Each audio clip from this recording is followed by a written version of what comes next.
99% of people are not willing to do what it takes to make their dreams come true. The Marines have a saying, everybody wants to go to heaven, but nobody wants to die. The center of bringing any dream into fruition is self-discipline.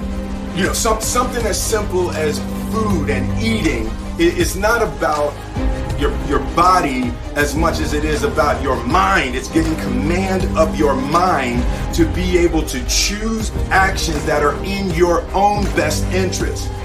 Every day we are choosing that's not in our own best interest. So if the world is attacking you and the world wants to fight you and the world's trying to hold you down, so you gonna kick yourself in the balls? So you gonna stop yourself from getting what you dream?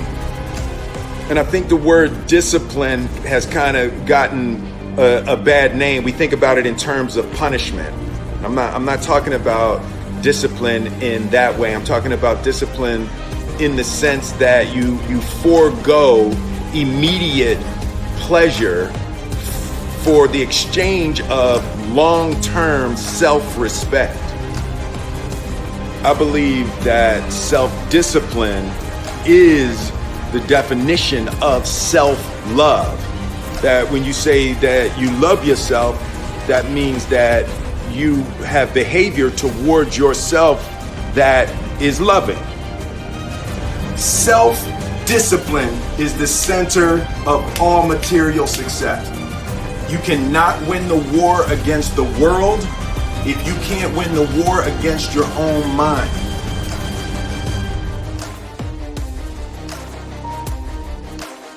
Self-love is when you say to yourself, man, look, I know you and that girl got a real connection. I know y'all vibe, but that's your girl's cousin.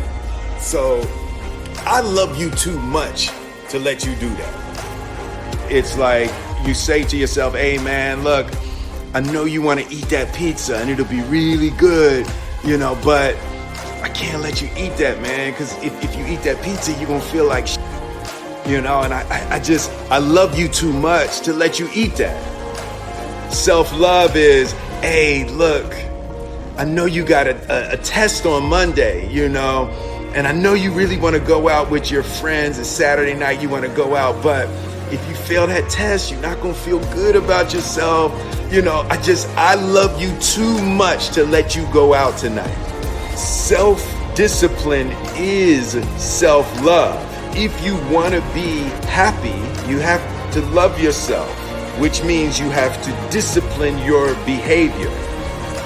The road to sustained happiness is through disciplining your behavior.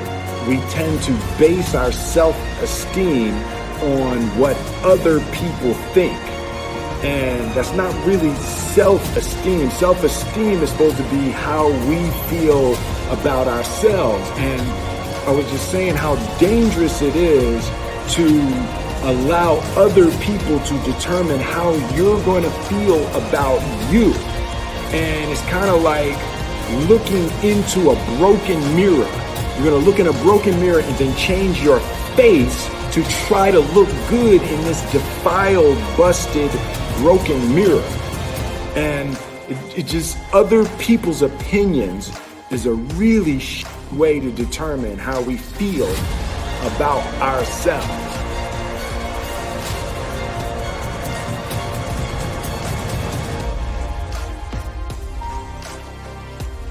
It don't matter whose fault it is that something is broken if it's your responsibility to fix it. For example, it's not somebody's fault if their father was an abusive alcoholic, but it's for damn sure their responsibility to figure out how they're going to deal with those traumas and try to make a life out of it. It's not your fault if your partner cheated and ruined your marriage, but it is for damn sure your responsibility to figure out how to take that pain and how to overcome that and build a happy life for yourself. Fault and responsibility do not go together. It sucks, but they don't. When something is somebody's fault, We want them to suffer. We want them punished. We want them to pay. We want it to be their responsibility to fix it. But that's not how it works, especially when it's your heart. Your heart, your life, your happiness is your responsibility and your responsibility alone.